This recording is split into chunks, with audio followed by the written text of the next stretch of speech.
या गोष्टीच्या अनुषंगाने आपण चर्चा केली होती की तमाशा, सत्यशोधकीय जलसा आणि आंबेडकरी जलसा असा बदलत बदलत आलेला आजचा आंबेडकरी जलसा आहे. खऱ्या अर्थानं मानसिक गुलामगिरीची बेडी तोडून टाकून आंबेडकरी जलस्याने समाजातल्या उपेक्षित तळागाळातल्या माणसांना प्रबोधन करण्याचं, त्यांना शिक्षणाच्या मुख्य प्रवाहात आणण्याचं काम या जलसाकारांनी त्यांच्या गीतामधून किंवा त्या जलस्यांच्या प्रबोधनातून केलेलं आपणाला दिसतं. आणि समाज परिवर्तनाचं एक माध्यम म्हणून आंबेडकरी जलस्याकडे पाहिलं जातं. मी काल सांगितलं तुम्हाला की सत्यशोधकी जो जलसा आहे तो जलसा हा भीमराव महामुनी नावाच्या एका शाहिराने त्याची सुरुवात केली असं सांगितलं जातं. आणि आंबेडकरी जलसा हा भीमराव कर्डकांनी सुरू केला. म्हणून सत्यशोधकी जलस्याचे प्रवर्तक हे भीमराव महामुनी आणि आंबेडकरी जलस्याचे प्रवर्तक हे भीमराव कर्डक आहेत. आता हे लक्षात ठेवा की तमाशात गण, गवळण, वग आणि भैरवी असते हे मी तुम्हाला सांगितलं. तर सत्यशोधकी जलस्यामध्ये काय आहे, गण किंवा गणेशाला वंदन नाही. गणेशाला वंदन आहे, पण कोणत्या गणेशाला, तर निर्गुण निराकार असलेल्या एकेश्वरवाद मानला. बघा, बाबा म्हणजे सत्यशोधक समाज जेव्हा स्थापन झाला तेव्हा महात्मा फुल्यांनी सत्यशोधक समाजाच्या संदर्भातली जी विचार प्रणाली सांगितली त्याच्यामध्ये त्यांनी एकेश्वरवाद मानला. म्हणजे निर्मिक कोणीतरी एक ईश्वर आहे, हे 33 कोटी देव वगैरे हे नाही, तर निर्मिक ही संकल्पना किंवा ही संज्ञा महात्मा फुल्यांनी निर्मिक ईश्वराच्या संदर्भानं वापरली. आणि म्हणून ह्या सत्यशोधकी जलस्यांच्या मधून वंदन करताना अशा एकेश्वरवादी असलेल्या परमेश्वराला त्यांनी वंदन केलेले, त्यालाच निर्गुण निराकार असलेला गणपती असं म्हटलेलं आहे. तर आंबेडकरी जलसाकारांनी परमेश्वर किंवा ईश्वराचं अस्तित्वच नाकारलेलं आपल्याला दिसतं. आणि त्यांनी गुलामगिरीच्या जोखडातून उपेक्षित अस्पृश्य माणसाला मुक्त करणाऱ्या प्रबोधनाचं, परिवर्तनाचं अंग घेऊन अस्तित्वात आलेल्या महापुरुषांना वंदन केलेलं आहे. त्याच्यामध्ये महात्मा फुले, राजर्षी शाहू महाराज, डॉक्टर बाबासाहेब आंबेडकर हे त्यांच्या दृष्टीनं महापुरुष आहेत. आणि या महापुरुषांना त्यांनी वंदन केले. म्हणजे बघा, तमाशात सगुण रूपात असलेल्या गणपतीला, तर सत्यशोधकी जलस्यामध्ये निर्गुण निराकार असलेल्या एकेश्वर वाद निर्माण करणाऱ्या परमेश्वराला त्यांनी किंवा निर्गुण गणपतीला वंदन केलं. आणि आंबेडकरीची जलसाकारांनी कुणाला वंदन केलं, तर त्यांनी मानवमुक्तीचं गाणं गाणाऱ्या, गुलामगिरीच्या जोखडातून मुक्त करणाऱ्या महापुरुषांना वंदन केलं. आणि इथून या आंबेडकरी जलस्याच्या वेगळेपणाची किंवा परिवर्तनाची सुरुवात आहे असं आपल्याला दिसतं. आता आपल्या अभ्यासक्रमाला असलेले भीमराव कर्डक आहेत. भीमराव कर्डकाच्या संदर्भाने मी तुम्हाला काही गोष्टी सांगतो की भीमराव कर्डक हे नाशिक जिल्ह्यातले सुकणे नावाचं गाव, त्यांचं सुकणे कसबे, 11 नोव्हेंबर 1904 साली या भीमराव कर्डकांचा तिथे जन्म झाला. आणि त्यांचं संपूर्ण नाव आहे भीमराव धोंडीबा कर्डक. त्यांचे वडील जे आहेत ना भीमराव कर्डकांचे, ते नेहमी आजारी असायचे. आणि आजारपणातच त्यांचं निधन झालं. आणि त्या कुटुंबाची संपूर्ण जबाबदारी भीमराव कर्डकांचे मोठे बंधू शिक्षक होते त्यांच्यावर येऊन पडली. त्यांचं नाव होतं महादेव. ते शिक्षकी पेशानं अतिशय उत्तम शिक्षक होते. त्यांनी आपला लहान भाऊ भीमराव कर्डक याच्याकडे विशेष लक्ष दिलं आणि त्याला नाशिकच्या एका इंग्रजी शाळेमध्ये त्यांना शिकायला टाकलं. तिथं ते शिकत होते, पण त्यांची आई देखील सतत आजारी असायची भीमराव कर्डकांची. आणि अगदी लहान वयातच भीमराव कर्डकांचं लग्न केलं. लग्नानंतरही त्यांनी शिक्षण चालू ठेवलं. छोटी मोठी नोकरीनंतर त्यांनी पत्करली. नोकरी आणि शिक्षण अशाही दोन्ही गोष्टी चालू ठेवल्या, पण त्यांचं काही सूत्र दोन्हीचं जमत नव्हतं, म्हणून त्यांचं शिक्षण अर्धवट सुटलं. आणि भीमराव कर्डकांनी वयाच्या अगदी 20-21 वर्ष वय असताना त्यांनी सुधारणावादी मनोवृत्तीच्या या भीमराव कर्डकांनी चौदाळ तळ्याच्या सत्याग्रहाची एक जाहिरात पाहिली किंवा सत्याग्रहाचं त्या आंदोलनाचं स्वरूप पाहिलं आणि भीमराव कर्डकांनी त्यात सहभाग घेतला. बाबासाहेब आंबेडकरांच्या नेतृत्वाखाली जे सत्याग्रह केला, चौदार तळ्याच्या पाण्यासाठीचा सत्याग्रह, अस्पृश्यांच्या उद्धारासाठीचा सत्याग्रह, आणि त्या सत्याग्रहात भीमराव कर्डक सामील झाले. नंतर त्यांना त्या काळामध्ये, नंतरच्या काळामध्ये अटक झाली या कामासाठी. नंतर त्यांची सुटका झाली आणि नंतर ते भीमराव कर्डक हे मुंबईला सेंट्रल रेल्वेमध्ये नोकरीला लागले. त्यावेळेला काय अशी डिजिटल दुनिया वगैरे नव्हती. 25-30 वर्षापूर्वी हे जे बॅनर आज आपल्याला रस्त्यावर डिजिटल बॅनर दिसतात ना, तसे बॅनर नसायचे. निवडणुकीला जो उमेदवार उभा राहतो आजकाल, त्याचे बॅनर लगेच 1-2 तासामध्ये झळकतात. पूर्वी असं नसायचं. एखाद्या भिंतीवर पांढरा रंग दिला जायचा आणि त्याच्यावर मग वेगवेगळ्या रंगांनी त्याची नावं वगैरे ही लिहिल्या जायची. हे पेंटरचं काम असायचं. तसं रेल्वेमध्ये देखील रेल्वेच्या बोगीवरची नावं, रेल्वेच्या स्टेशनवरच्या पाट्यांची नावं हे लिहिण्यासाठी पेंटर असत. म्हणून भीमराव कर्डकांना सेंट्रल रेल्वेमध्ये पेंटरची नोकरी मिळाली आणि ती त्यांनी स्वीकारली आणि शेवटी ते तिथूनच सेवानिवृत्त झाले. आता भीमराव कर्डकांचं अजून एक काम आहे वेगळं. ते कोणतं आहे तर तुम्हाला माहीत असेल की अस्पृश्य दलित लोकांना मंदिर प्रवेश नसायचा. बाबासाहेबांच्या नेतृत्वाखाली इथं देखील नाशिकच्या काळाराम मंदिरामध्ये मंदिर प्रवेशासाठी सत्याग्रह सुरू केला आणि इथेही भीमराव कर्डकांनी सहभाग घेतला. बघा,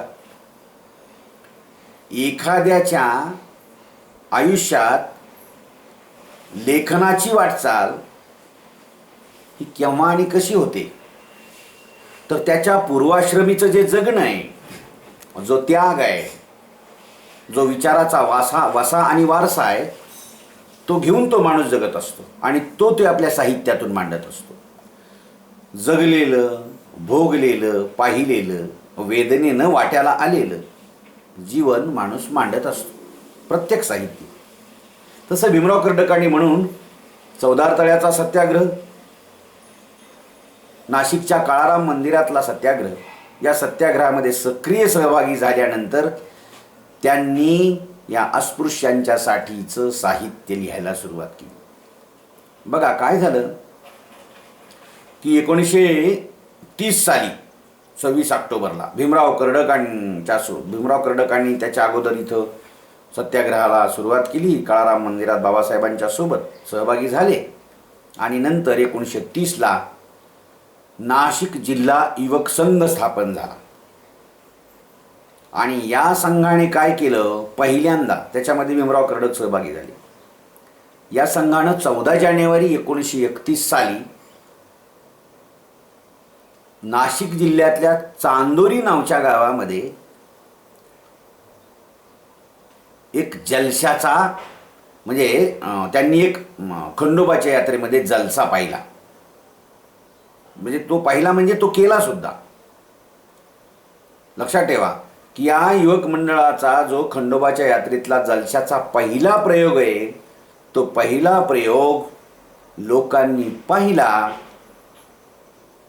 आणि त्याला प्रचंड असा प्रतिसाद मिळाला या जलशाला. त्याच्यानंतर भीमराव कर्डक हे अतिशय उत्स्फूर्तपणानं या सगळ्या गोष्टीत सहभागी होऊ लागले. त्यांच्या गावामध्ये जागरण असेल, गोंधळ असेल, एखादा तमाशा आला की भीमराव कर्डक पाहत नाहीत असं व्हायचंच नाही. ते प्रत्येक कार्यक्रम ते रात्रभर बघत असायचे. आणि म्हणून त्यांना तेव्हापासून गायनाचा, लेखनाचा हा छंद लागला आणि हा छंद त्यांनी अत्यंत चांगल्या पद्धतीने जोपासून या जलशाच्या कामी आणला. मग त्यांना म्हणजे बाबासाहेबांचे विचार होते कोणते? अस्पृश्यांना स्वतंत्र अस्तित्व दिलं पाहिजे. ते नाही. भीमराव कर्डकांना वाटायचं ते बरोबर आहे. अस्पृश्यांच्या उद्याच्या भविष्याची चिंता कोण वाहणार आहे?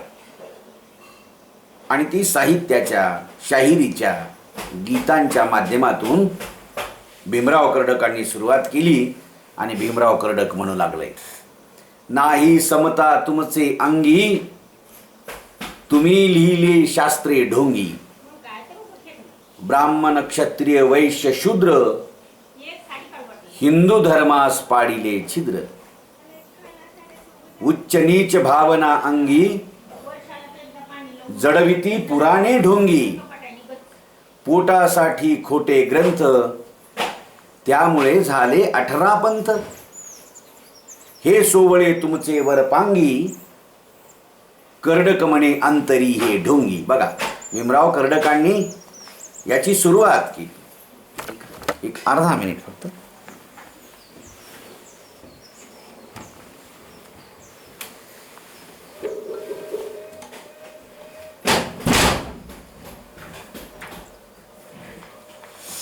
हा, भीमराव कर्डक ते म्हणतात, ज्या समाजाने, ज्या प्रस्थापित समाजाने ज्यांना उपेक्षित ठेवलं, ज्यांना माणुसकीचं जिनं हराम केलं, माणसासारखी माणसं असून देखील ज्यांना न्याय मिळू दिला नाही.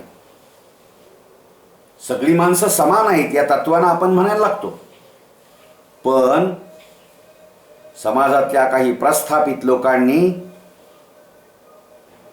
उपेक्षितांना, दलितांना, अस्पृश्यांना हे गाव कुसाबाहेरचं जगणं त्यांच्या जीवनात आणून ठेवलं. आणि म्हणून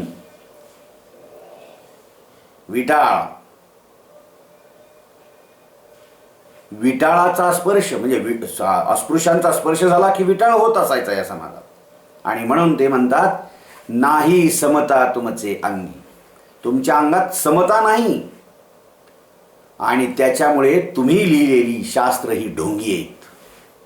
ढोंग आहे त्याच्यामध्ये, खोटारडेपणा आहे. कारण ते मुद्दा म्हणतात, ब्रह्म जाणीती इति ब्राह्मणः, जो ब्रह्माचं ज्ञान जाणतो त्याला ब्राह्मण म्हणतात. किंवा ते पुन्हा म्हणतात, जो समतेचं तत्व जाणतो त्याला ब्राह्मण म्हणतात. पण तुमच्या ठिकाणी ही समता मला दिसत नाही. तुम्ही समतेचं तत्व पाळत नाही आणि म्हणून तुमच्या अंगी समता नाही आणि तुम्ही त्यामुळे लिहिलेली शास्त्र ही ढोंगी आहे. पुन्हा ते म्हणतात, काय केलं तुम्ही? ब्राह्मण वेगळा आहे, क्षत्रिय वेगळा आहे, वैश्य वेगळा आहे, शूद्र वेगळा आहे. अशी वर्णाश्रमाची एक शिडी तयार केली. तुम्ही वर राहिला, क्षत्रिय खाली, वैश्य त्याच्या खाली आणि शूद्र त्याच्या खाली आणून ठेवलात. आणि असे भेदभाव करून तुम्ही हिंदू धर्माला छिद्र पाडलं, कलंकित केलं. खरं तर तुमच्या मनामध्ये उच्च असा आणि नीच हा भाव आहे आणि तुम्ही उगीचच खोटी पुराणं सांगता. कशासाठी? तुम्ही ही खोटी पुराणं कशासाठी सांगता मला माहिती आहे, ते म्हणतात. तुम्ही तुमच्या पोटासाठी सांगताय. त्यामुळे तुम्ही तुमच्या पोटासाठी ही खोटी ग्रंथ सांगत असल्यामुळे काय झालं, या देशात नुसते 4 वर्ण राहिले नाहीत, 18 पगड जाती निर्माण केल्यात तुम्ही. आणि हे सगळं तुमचं जे आहे ना, हे सोहळं ओवळं हे वरपांगी आहे, वरवरचं आहे. तुम्ही खरे तर अंतरातून ढोंगी आहात. बघा, हे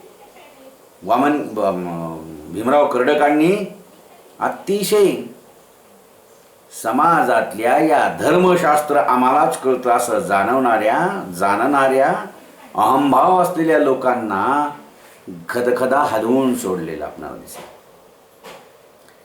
अशी सडेतोड भूमिका भीमराव कर्डक घेतात. ते म्हणतात चातुर्वर्ण्य व्यवस्था ही जी आहे ना, ह्या व्यवस्थेनं काय केलं की स्वतःचा फायदा करून घेतला. मुळात ते म्हणतात की चातुर्वर्ण्य व्यवस्था ही यांनी यांच्या फायद्यासाठीच निर्माण केली. चातुर्वर्ण्य व्यवस्था किंवा मनोवादी व्यवस्था ही भीमराव कर्डकांना अमान्य होती, त्यांना ती मान्य नव्हती. आणि म्हणून त्यांनी या समाजामध्ये समता प्रस्थापित व्हावी, समतेचं तत्व सगळ्यांनीच आपल्या अंगी बाणावं, म्हणून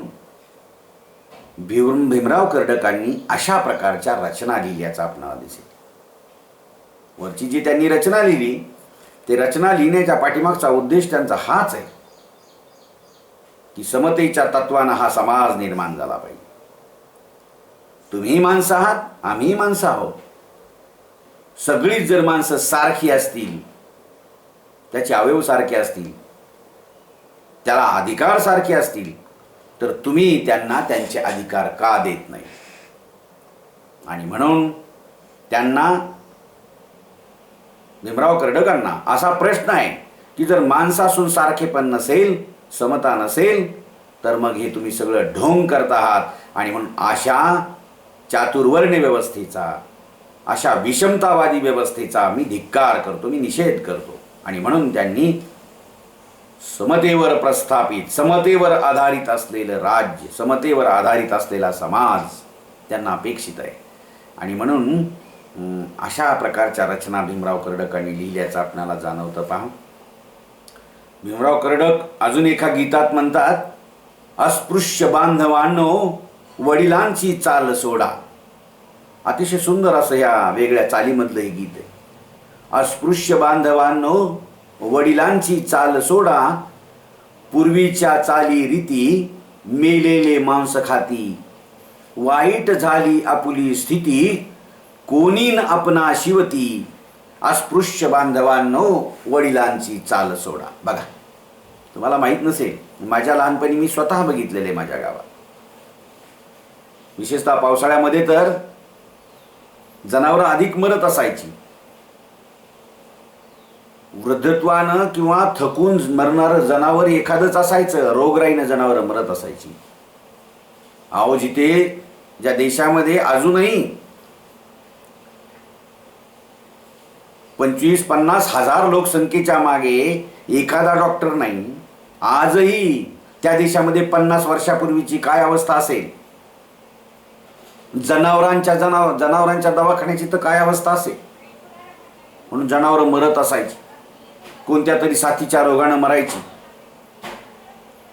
हे अस्पृश्य दलित लोक त्या मेलेल्या जनावरांना त्यांचे पुढचे 2 पाय, मागचे 2 पाय बांधायचे, त्याच्यामध्ये लाकूड टाकायचे आणि 4 माणसं त्या जनावराला खांद्यावर घेऊन ओढीत न्यायचे. ही चाल होती, ही रीत होती. अतिशय चिखलामध्ये चिखल, दगड, धोंडे, काटे, कुपाट्या सगळ्यामधून त्यांना ओढत न्यावं लागायचं. आणि गावाच्या बाहेर नेऊन मग कुठेतरी आडबाजूला नेऊन, नदीमध्ये एखाद्या, नाही तर माळाच्या भकीला एखाद्या नेऊन ते मांस कापावं, ते जनावर कापावं लागायचं. ते कापून त्यांचं मांस टोपल्यांनी, बगोण्यांनी घेऊन घरोघर घेऊन जायचे आणि ते शिजवून खात असायचे. मेलेल्या जनावर, त्याला कोणता रोग झालाय माहित नाही. बघा, पोटासाठी ही लोक ही कामं करत होती. भीमराव कर्डक म्हणतात, अस्पृश्य बांधवांनो वडिलांची चाल सोडा. आता हे तुमचे वाडवडील, आमचे वाडवडील हे जे करत होते ना, आता ही चाल सोडा. आता ही रीत सोडली पाहिजे आपण. कारण पूर्वीची ही चाल जी होती मेलेल्या जनावरांचं मांस खाण्याची होती, आता ती आपण सोडली पाहिजे. आणि काय झालं की आपण असं वागत असल्यामुळे, असं मेलेली जनावर ओढत असल्यामुळे, मेलेल्या जनावरांचं मांस खात असल्यामुळे लोक आपल्या जवळ येत नाहीत, आपणाला शिवत देखील नाहीत. आपण अशी नीच दर्जाची कामं करत असल्यामुळे आपणाला ती अस्पृश्य मानतात. आणि म्हणून अस्पृश्य बांधवांनो वडिलांची चाल सोडा. आता सोडा ही चाल. आपण शिकलं पाहिजे, शिक्षणाच्या मुख्य प्रवाहात आलं पाहिजे. ठीक आहे, नोकरी नसेल मिळणार, पण मी कोण आहे, मी कसा आहे, मी काय केलं पाहिजे, माझे अधिकार काय, माणूस म्हणून माझं जगणं काय, माझे काय हक्क आहेत की नाही. आणि हे निदान तुम्हाला कळेल म्हणून अस्पृश्य बांधवांनो आता तुम्ही या चालीरीती बदलल्या पाहिजे. अशा गोष्टी भीमराव कर्डकांनी समाजाला सांगितल्या, अस्पृश्य बांधवांना सांगितल्या. ते पुन्हा म्हणतात, पिढीजात चालत आलेल्या अनिष्ट चालीरीती यांचा नायनाट केला पाहिजे. आपण ही सगळं आता पहिलं बंद केलं पाहिजे. आणि हे सगळं अपमानास्पद काम आहे ते आपण आता टाळलं पाहिजे. आणि हे टाळून आपण नवीन विकासाच्या, नवीन परिवर्तनाच्या मार्गात सामील झालं पाहिजे, असा एक संदेश ते देतात. आता ते लक्षात ठेवा. भीमराव कर्डक काय सांगता येते तर आधुनिक विचारसरणी आपण स्वीकारली पाहिजे, किंवा आधुनिक जीवनसरणीचा अंगीकार केला पाहिजे. बाबासाहेबांनी हेच सांगितलं ना. आपण जर आधुनिक विचारसरणीचा अंगीकार केला तर निश्चितच आपल्यामध्ये सुधारणा घडून येतील, आपल्यामध्ये बदल होईल. बाबासाहेबांची विचारधारा अशीच होती. ते अस्पृश्यांना ही विचारधारा, ही आधुनिकता स्वीकारायला भाग पाडतात आणि म्हणतात, म्हणजे भीमराव कर्डक म्हणतात, बहिष्कृत संत चोखा मातंग रोहिदास पतित होता तरी पावन प्रभुला. मग कान मंदिरी हक्क तयाला. सांगा, हा सवाल आहे. इथलच्या प्रस्थापित लोकांना याची उत्तरं द्यावी लागतील. सांगा ना, चोखा बहिष्कृत होता, चोखा संत होता ना, तो मातंग होता रोहिदास, तोही संत होता, पतित होता, कारण त्या जातीत जन्माला आला म्हणतो, पापी होता तुमच्या दृष्टीनं, पण प्रभूला मात्र पावन होता. पण तुम्ही मात्र त्याला मंदिरात जाऊ दिले नाही. बघा, होता का त्याला हक्क मंदिरात जायचा? नाही. अहो, तो प्रभूला पावन होता, प्रभू त्याचा होता, पण तुम्ही माणसासारखी माणसं असून देखील तुम्ही त्याला नाकारलं. तो म्हणतो, या चोखोबाला, या म्हणजे दलित असलेल्या रोहिदासाला, रोहिदास हा चांभार होता नाही का, चोखा मातंग होता किंवा महार होता, अस्पृश्य होते हे सगळी लोक. तो म्हणतो, महार असेल एखादा, मांग असेल एखादा, चांभार असेल, या सगळ्या अस्पृश्यांना परमेश्वर विठ्ठलानं आपलं म्हणलं, पण तुम्ही मात्र त्यांना मंदिर प्रवेश केला ना.